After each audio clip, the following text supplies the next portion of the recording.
예수님의 12제자들 가운데 단연 가장 많이 사랑을 받은 제자는 요한이었습니다. 베드로, 야고보, 요한 이 세 명은 12명의 제자들 가운데 항상 중심적인 위치에 서 있었는데, 그것은 예수님께서 다른 제자들보다 이 세 사람을 더 편애해서가 아니라 이 세 사람은 그들 스스로의 연약함을 느끼고 주님께 더 가까이 나가고자 애썼던 사람들입니다. 이 세 사람들은 다른 제자들에 비해서 그들의 성격이 더 탁월했거나 품성이 더 좋았던 것 아닙니다. 베드로는 항상 나서기를 좋아했고 우리 주님께서는 때때로 베드로를 직접 꾸짖기도 하셨습니다. 그리고 야고보, 요한은 우레의 아들이라고 불릴 만큼 정말 성격이 아주 급한 제자들이었습니다. 자신들의 연약함을 깊이 깨달은 이들은 예수님에 대한 필요를 더 절실하게 느꼈고 예수님께 더 가까이 나가기 위해서 애썼던 사람들입니다. 특별히 이 세 명의 제자들 가운데 요한은 예수님께 따라다닐 때마다 아주 바짝 그 옆에 있었습니다. 예수님께서 어디 가서 식사하기 위하여 앉으시면 그의 품에 안기울 정도였습니다. 그리고 예수님께서 십자가에 달리셨을 때에 다른 제자들은 예수님을 떠났지만 제자는 바로 요한은 예수님께서 재판받으실 때도 가야바의 법정에 들어갈 때에 사도 베드로는 멀리 따라갔지만 사도 요한은 바짝 따라가서 이 가야바의 집으로 곧장 예수님께 따라 들어갈 때에 사람들이 그를 저지했습니다. 내가 뭔데 따라갔냐? 내가 바로 저분 제자다. 그리고 예수님께서 마지막 그 가야바에게 재판받으실 때에 바로 옆에 서 있었습니다. 베드로는 멀찌감쳐서 불을 쬐면서 있다가 예수님을 3번이나 부인하는 그런 어려움을 겪었습니다. 이러한 제자, 예수님을 위하여 평생을 그가 애썼던 그 제자, 예수님께 돌아가실 때에 십자가 바로 밑에 있었기 때문에 저 밑에서 울부짖고 계시는 그 어머니를 안타까운 마음으로 내려다보실 때에 바로 앞에 있는 요한을 봤습니다. 보라, 내 어머니라. 평생 예수님의 어머니를 자신의 어머니로 모셔야 했기 때문에 다른 제자들이 다 순교당하여 형장에 이슬러 사라질 때에 이 요한은 끓는 기름가마 속에도 들어갔습니다. 그의 순교가 확실한 것이었습니다. 그러나 아직도 살아계신 그 어머니를 돌보기 위해서 사도 요한은 죽을 수 없었습니다. 예수님께서는 그 가운데 그를 끌어내셨습니다. 평생 예수님의 사랑을 증거하고 사랑의 사도로 이름이 알려진 요한. 그러나 그는 결국 그 당시에 있었던 커다란 박해를 피하지 못했습니다.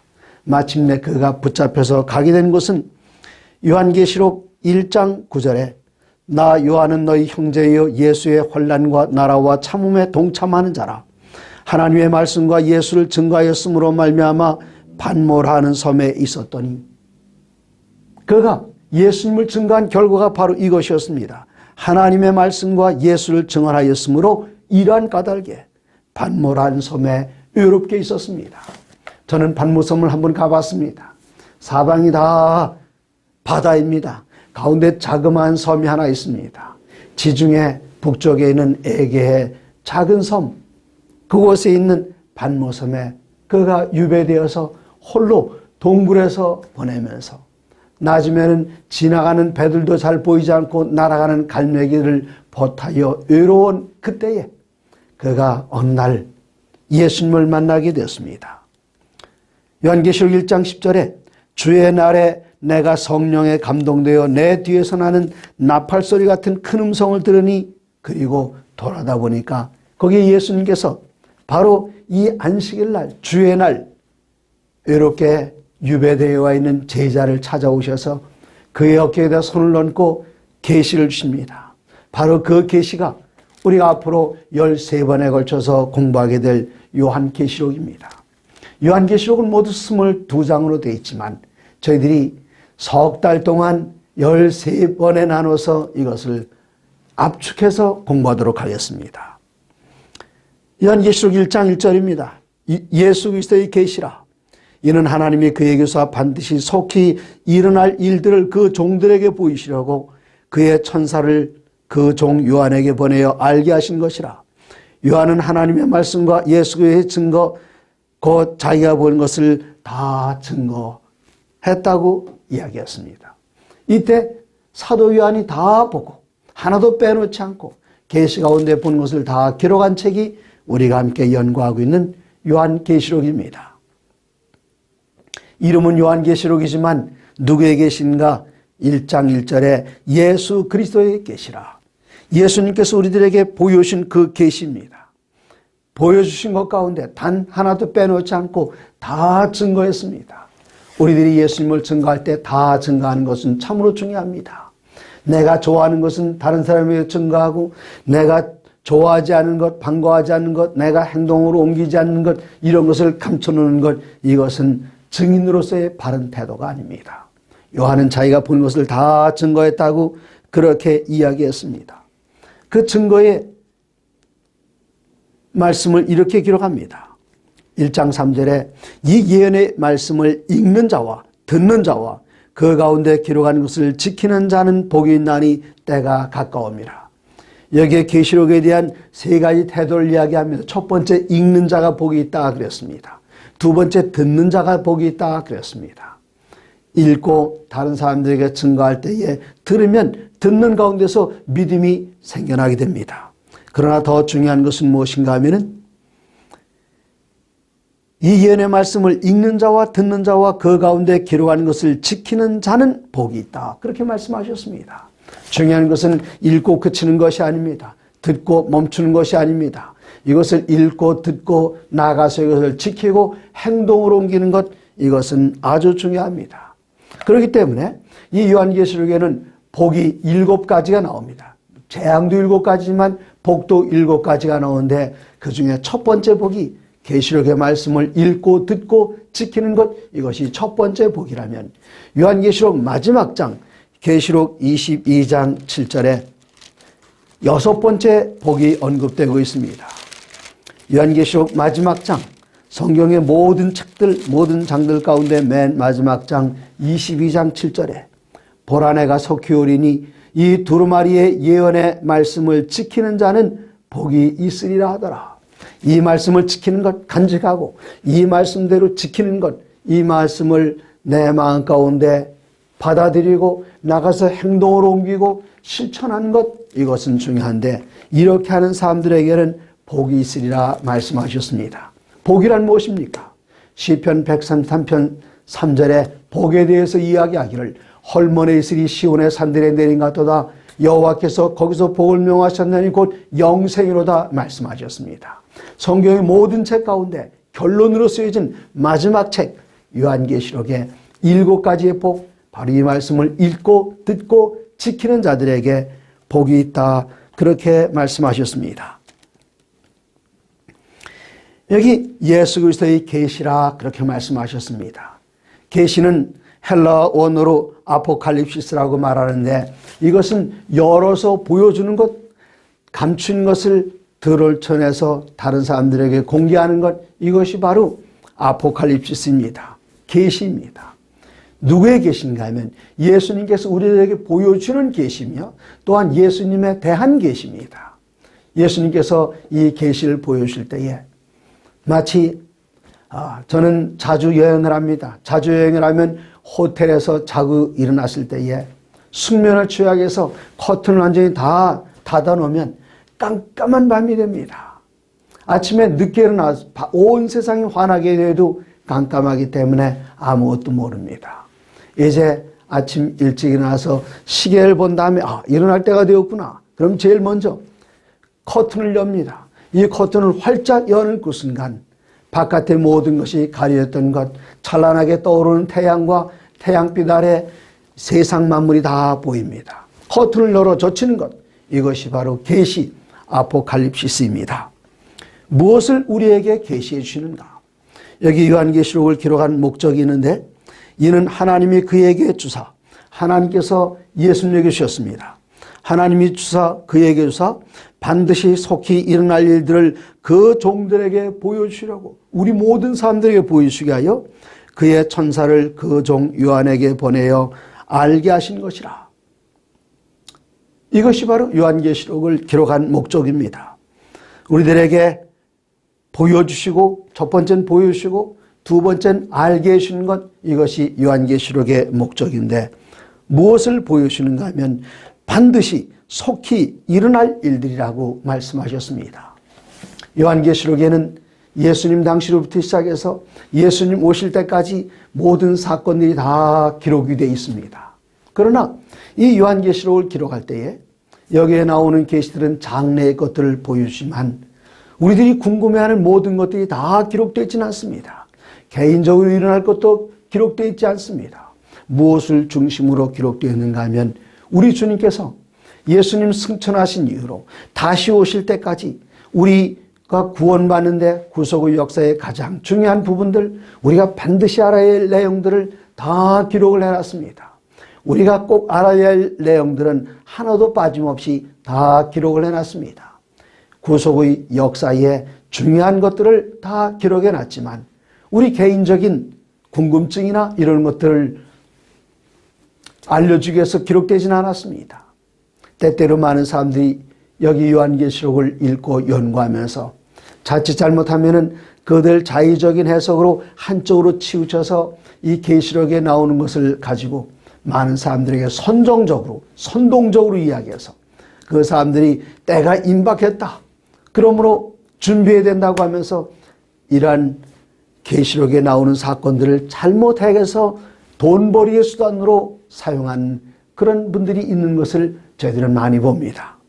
그러나 이 예언은 반드시 속히 일어날 일이지만 언제 보여주는가? 넉넉하게 그 사건이 성취되는 훨씬 전에 보여주는 것이 아니라 이 사건이 일어난 다음에 바로 이 일이 그 일이었구나, 예수님께서 말씀하신 그 일이었구나, 그렇게 우리들에게 보여주셔서 다가오는 예수님의 재림에 대해서, 다가오는 사건에 대해서 우리들을 준비시킵니다. 예수님께서는 이러한 예언적인 특징에 대해서 요한복음에서 이렇게 말씀하셨습니다. 요한복음 14장 29절입니다. 예수님께서 앞으로 있을 일들을 이야기하신 다음에 요한복음 14장 29절에 이제 일이 일어나기 전에 너에게 말하는 것은 일이 일어날 때에 너희로 믿게 하려 함이라. 일이 일어나기 전에 우리들이 아는 것이 아니라 일이 일어날 때에 이것이 바로 그때 주님께서 말씀하신 일이구나, 그렇게 깨닫기 위해서라 말씀하셨습니다.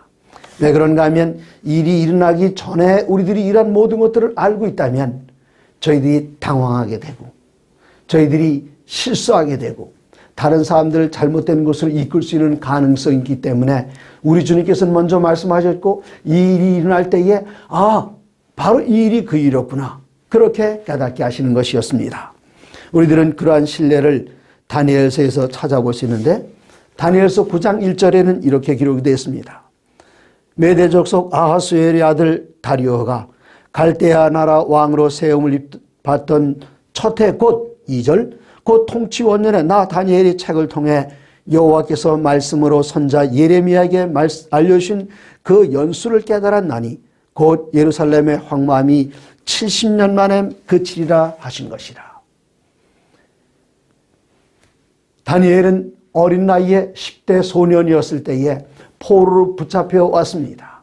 그때 만일 이 예레미야의 글을 읽고 예루살렘의 황무함이 70년 만에 마치리라, 내가 지금 17, 18밖에 안 되는데 70년 만에 마치리라, 그러면 그때 내 나이가 몇 살인가? 17, 18이나 70을 더하면은 그가 88세가 되는 것입니다. 지금도 88세를 사는 것은 그렇게 흔한 일은 아니지만 그 당시에 88세라는 것은 이것은 상상도 못하는 그런 나이였습니다. 그 당시에는 평균 수명이 20, 30밖에 안 되는 아주 짧게 사는 그런 때였습니다. 그 가운데 혹 오래 사는 사람들이 있긴 있었습니다만은 평균 수명이 아주 낮은 그때에 17, 18살에 포로로 붙잡혀가는 다니엘에게 그때 이 예언의 말씀이 보여졌다면 그는 얼마나 당황했겠습니까? 그러나 그가 70년이 다 지나서 67년째가 되었을 때에 예레미야서를 읽고 그 예레미야서의 말씀이 눈에 쫙 들어왔습니다. 앞으로 3년밖에 안 남았구나. 그는 긴급해서 기도드렸습니다. 이때에 사자굴 사건도 일어납니다. 누구든지 다른 어떤 신에게 절하거나 기도드리면 사자굴 속에 집어넣는다. 그러나 그는 왕의 조서에 어인이 찍힌 줄 알고도 기도했던 것은 70년 역사 가운데 67년이 지나가고 3년밖에 안 남았다. 이제는 나라도 기도해야 되겠다. 그는 목숨을 내걸고 민족을 위하여 기도드렸던 것입니다. 이러한 일들은 많이 나타나고 있는데 이 성경에서 어떤 것은 그 예언의 말씀을 미리 알아서 우리들에게 덕이 되거나 득이 되는 것이 없습니다. 예를 들어서 어서 좋게 예루살렘으로 돌아와 성전 재건을 소망했던 다니엘에게 예언이 주어집니다.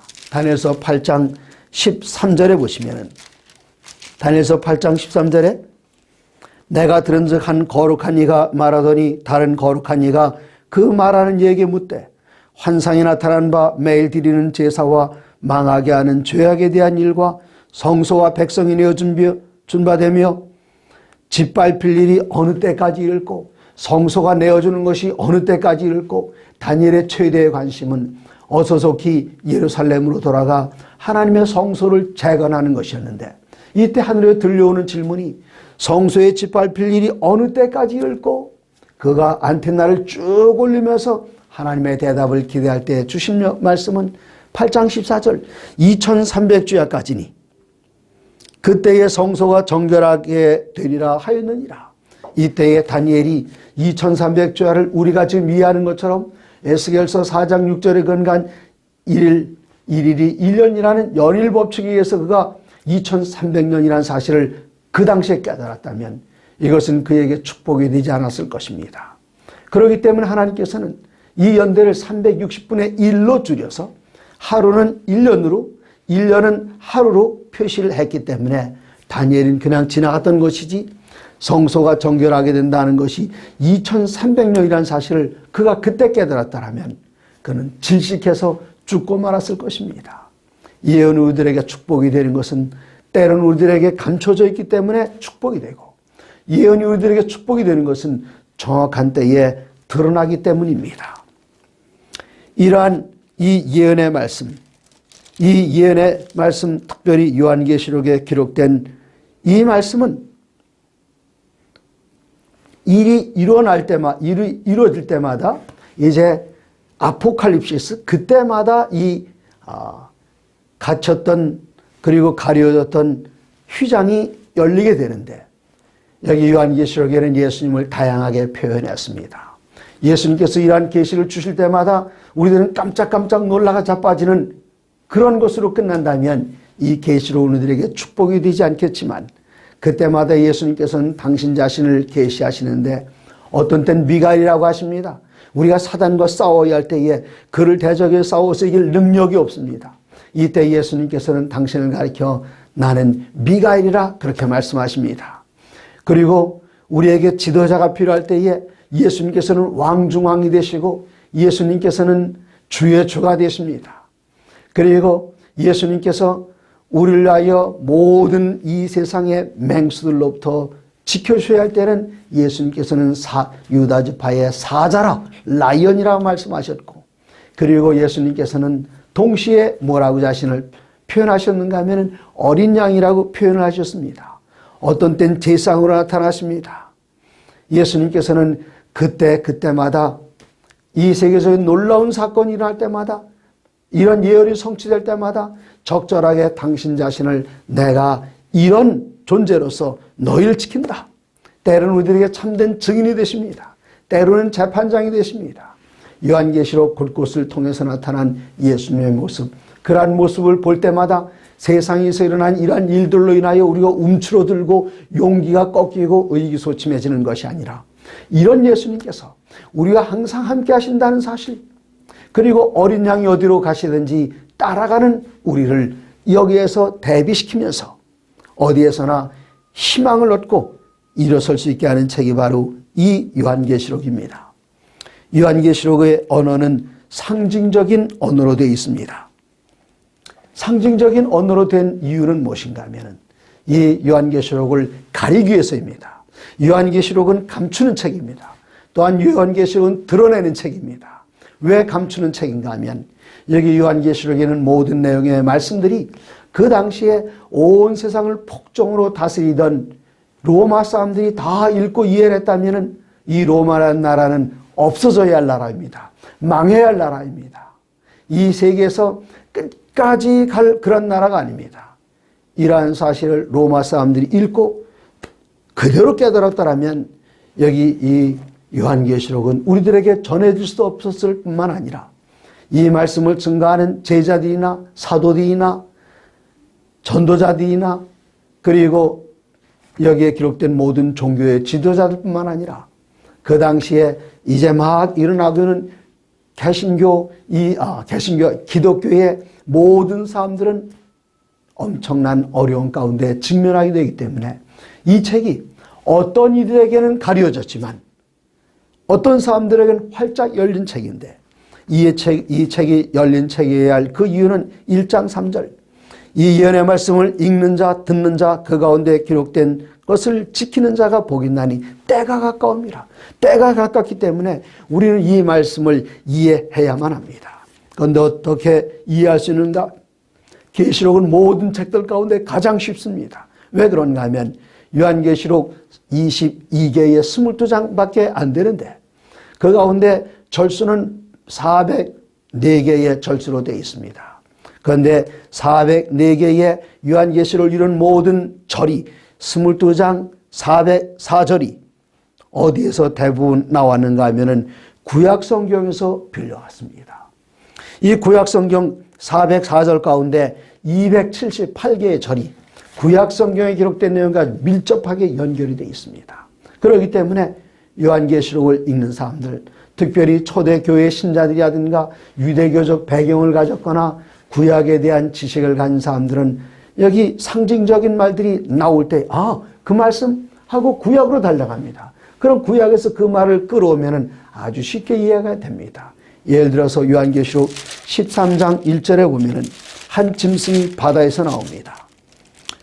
내가 보니 바다에서 한 짐승이 나오는데 뿔이 10이요 머리가 7이라 그 뿔에는 10면류관이 있고 2절입니다. 내가 본 짐승은 표범과 비슷하고 그 발은 곰의 발 같고 그 입은 사자의 입 같은데 그리고 이 첫 번째 짐승에 대한 내용이 쭉 나오는데 이것 어렵게 생각할 필요가 없는 것은 무엇인가 하면 이미 말씀대로 여기에 나오는 모든 상징은 구약 성경에 나오는 여러 상징들과 연결이 되어 있어서 구약에 대한 배경을 확실하게 이해할 수 있고 다니엘서를 비롯한 구약을 잘 이해하는 사람들은 계시록에 나오는 상징들을 아주 쉽게 아주 분명하게 성경이 성경으로 해석한다는 그 원칙에 의해서 어려운 말씀 어떻게 해석하는가? 성경은 성경으로 해석하는데 여기 계시록 13장에 나오는 뿔이 10이요 머리가 7이라 입은 사자의 입 같고 몸은 표범의 몸이고 발은 곰의 발 같다는 이 말씀을 다니엘서 7장을 보면 금방 이해가 갑니다.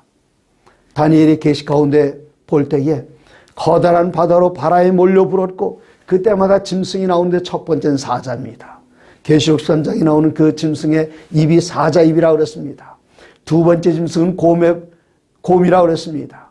계시록 13장 1절에 첫 번째 나오는 짐승이 곰의 발을 가졌다 그랬습니다. 세 번째 나오는 짐승은 표범과 같다 그랬습니다. 그래서 표범의 몸을 가졌다 그랬습니다. 그리고 세 번째 등장하는 그 짐승, 표범 같은 짐승에게는 머리가 넷이 있었습니다. 그래서 사자 머리 하나, 곰 머리 하나, 표범 머리 넷, 그리고 맨 마지막에 나오는 그 짐승의 머리, 그래서 짐승의 머리는 모두 7개가 됩니다. 그런데 네 번째 나오는 그 짐승은 뿔이 10이었습니다.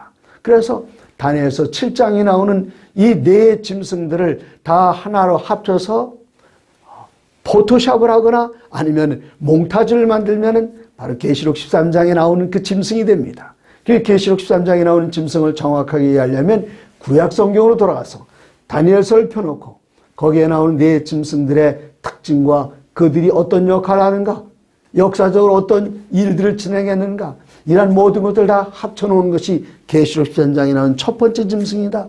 그러면 아주 해석이 쉬워집니다.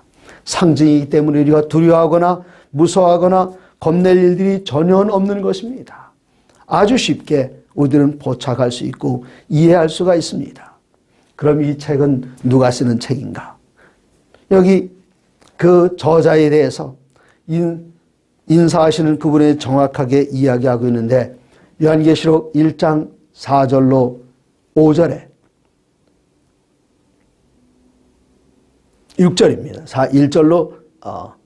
1장 4절로 6절에 요한은 아시아에 있는 7교회에 편지하노니 이제도 계시고 전에도 계셨고 장차 오실 이시며 그의 보좌 앞에 있는 7영과 또 충성된 증인으로 죽은 자들 가운데서 먼저 나시고 땅의 임금들의 머리가 되신 예수 그리스도로 말미암아 은혜와 평강이 너에게 있기를 원하노라. 그리고는 예수님에 대한 묘사가 나옵니다. 여기에 이미 눈치를 채신 분은 아시겠습니다마는 삼위일체에 대한 거명이 있습니다. 첫 번째입니다. 아버지에 대해서 요한 아시아에 있는 7교회에 편지하노니 이제도 계시고 전에도 계셨고 장차 오실 이시며 이제도 계시고 현재형입니다. 전에도 계셨고 과거입니다. 그리고 장차 오실 이 미래입니다. 그러니까 과거로부터 계셔서 지금도 계시고 앞으로도 계시는 바로 이 표현을 통해서 우리들은 성경 예언을 해석할 때 어떻게 해석해야 되는지 우리들은 압니다. 어떤 이들은 어려운 부분이 나오면 이건 과거에 다 이루어졌다. 과거주의적 해석 방법. 걱정할 필요 없다. 이건 먼 훗날 미래에 있을 일이다. 미래주의적 해석 방법. 그러나 여기에 보면은 과거에 계셨고 지금 계시고 장차도 계신다. 장차 오실 이다. 그렇게 표현을 했습니다. 이분이 누구실까요? 많은 분들이 장차 오실 이 그럴 때에 성부로 생각합니다마는 성자로 생각합니다마는 성자 예수님은 조금 있다 나오고 이분은 성부 하나님이십니다. 어떻게 알 수 있는가?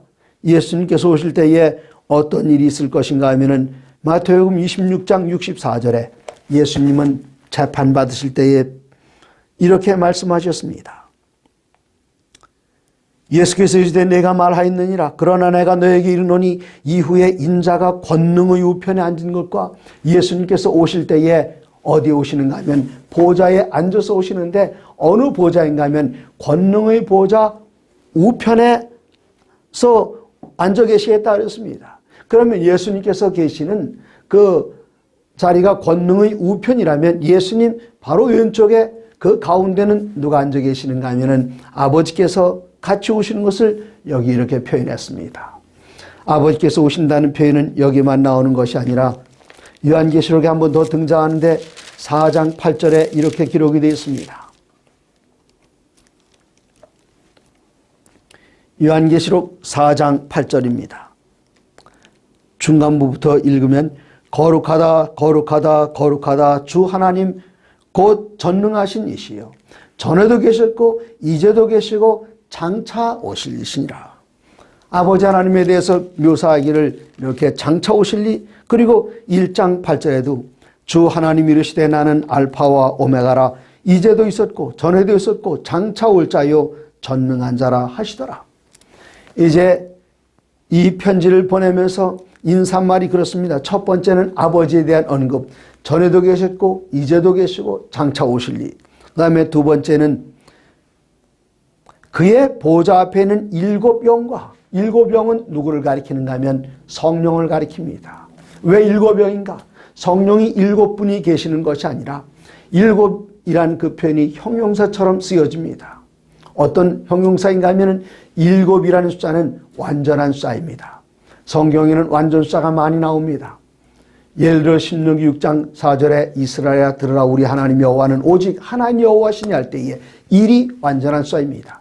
2는 증인의 숫자로 완전합니다. 3은 아버지와 아들과 성령 신성으로서 완전합니다. 4는 온 세상을 가리신 숫자로 완전합니다. 이렇게 해서 3과 4가 더해질 때에 7은 완전한 숫자가 되고 3과 4가 곱해져도 11이라는 숫자는 완전한 숫자가 되고 그렇습니다. 그런데 여기에 7은 왜 하필이면 여러 개의 완전한 숫자들 가운데에 7이라는 숫자가 선택되었는가 하면은 바로 조금 전 바로 앞에 요한은 아시아에 있는 7교회에 편지하노니 7교회 시대 에베소로부터 시작해서 서머나 버가모 두아디라 사데 빌라델비아 라오디게아 이 모든 시대를 관통하면서 우리 성령님께서 모든 교회들을 같이 지켜주시고 같이 임재해 주시고 이끌어 주시는 것을 나타내기 위해서 7이라는 숫자를 선택해서 완전하신 성령님 그리고 그 다음에 예수님에 대한 표현이 나옵니다. 그 다음에 예수님 어떤 분이신가? 충성된 증인으로 죽은 자들 가운데서 먼저 나시고 사도 요한은 지금 죽음의 직면에 있는 그런 상태에 있습니다. 이때 그에게 유료가 되는 것은 무엇인가 하면 예수님께 돌아가셨지만 살아나셨다는 것을 다시 한번 환기시켜 주십니다. 땅의 임금들의 머리가 되신 예수 그리스도로 말미암아 은혜와 평강이 너에게 있기를 원하노라. 은혜, 카리스, 이 말은 신약 성경에 아주 자주 등장하는 사도 바울의 인사말, 전매 특허 같은 인사말입니다.